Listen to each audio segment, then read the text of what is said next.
মধ্যপ্রাচ্যে উত্তেজনা চরম। দুই দাপটে শক্তি ইরান এবং ইসরায়েল এখন মুখোমুখি।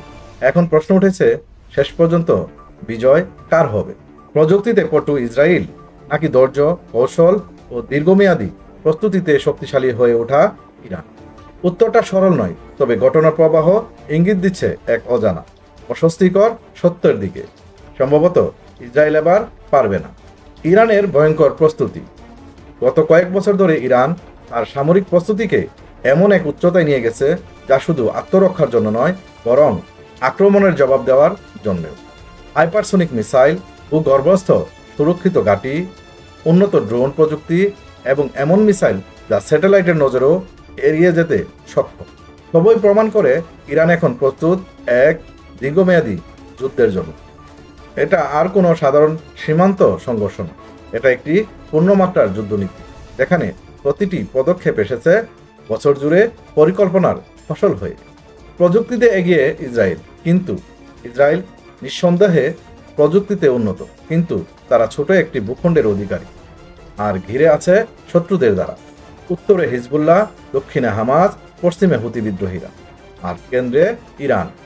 এই চক্রব্যূহে আটকে গেলে শুধুমাত্র প্রযুক্তি আর ড্রোনে ভর করে টিকে থাকা কঠিন। যুক্তরাষ্ট্র আর আগের মতো নেই।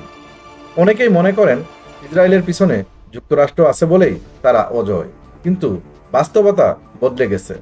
গাজায় ইসরায়েলের ভূমিকা নিয়ে খোদ হোয়াইট হাউস প্রকাশ্য সমালোচনা করছে। এমনকি ইসরায়েল অতিরিক্ত অস্ত্র চাইলেও যুক্তরাষ্ট্র দ্বিধা করছে। এটি কি কৌশলগত দূরত্ব, নাকি বড় কোনো ভূ রাজনৈতিক নাটকের সূচনা? নতুন অপশক্তি ইরান, চীন, রাশিয়া। চীন ও রাশিয়ার সঙ্গে ইরানের সম্পর্ক এখন গভীর ও কৌশলগত। চীনের সঙ্গে 25 বছরের চুক্তি কেবল তেল ও গ্যাস নয়, প্রযুক্তি, গোয়েন্দা ও প্রতিরক্ষা সহায়তার বিষয়েও। রাশিয়ার কাছ থেকে ইরান পাচ্ছে স্যাটেলাইট সাপোর্ট, উন্নত অস্ত্র ও ড্রোন প্রযুক্তি। এই বাস্তবতায় যদি ইসরায়েল সরাসরি ইরানে আঘাত হানে, সেটা শুধুমাত্র তেহরানে সীমাবদ্ধ থাকবে না, তার প্রতিঘাত ছড়িয়ে যাবে মস্কো ও বেজিং পর্যন্ত। একবার কল্পনা করুন, ধরে নিই ইসরায়েল ইরানের একটি পারমাণবিক স্থাপনায় হামলা চালায়। সেই মুহূর্তে লেবাননে হিজবুল্লাহ রকেট বর্ষণ শুরু করবে, ইয়েমেনের হুতিরা লক্ষ্য বানাবে সৌদি আরবের তেল ক্ষেত্র, সিরিয়া ও ইরাকের মিলিশিয়ারা মার্কিন ঘাঁটিগুলোর দিকে ঝাঁপিয়ে পড়বে। একাধিক ফ্রন্টে সংঘর্ষের মধ্যে পড়ে যাবে ইসরায়েল। তখন শুধু প্রযুক্তি দিয়ে টিকে থাকা নয়, টিকে থাকাই হয়ে উঠবে চ্যালেঞ্জ। পারমাণবিক অস্ত্রের দৌড়। ইসরায়েল পারমাণবিক অস্ত্রে এগিয়ে থাকলেও সেটার ব্যবহার করা খুব সহজ নয়, কারণ একবার এই লাইন পার হলে গোটা অঞ্চলের শান্তি দীর্ঘমেয়াদে চিরতরে ভেঙে পড়বে। ইরান যুদ্ধ চায় না, কিন্তু যুদ্ধ এলে সে তা চালায় নিজের নিয়ম। একে বলা হয় ডিটারেন্স ক্যালকুলেশন। যুদ্ধ শুরুর আগে তারা বিশ্বকে জানিয়ে দেয়, আমি প্রস্তুত। আর এই ঘোষণার অর্থই হলো যুদ্ধের ঘণ্টা। আদর্শ বনাম আধিপত্য। এই যুদ্ধ শুধু দুই দেশের নয়, এটি এক আদর্শিক সংঘাত।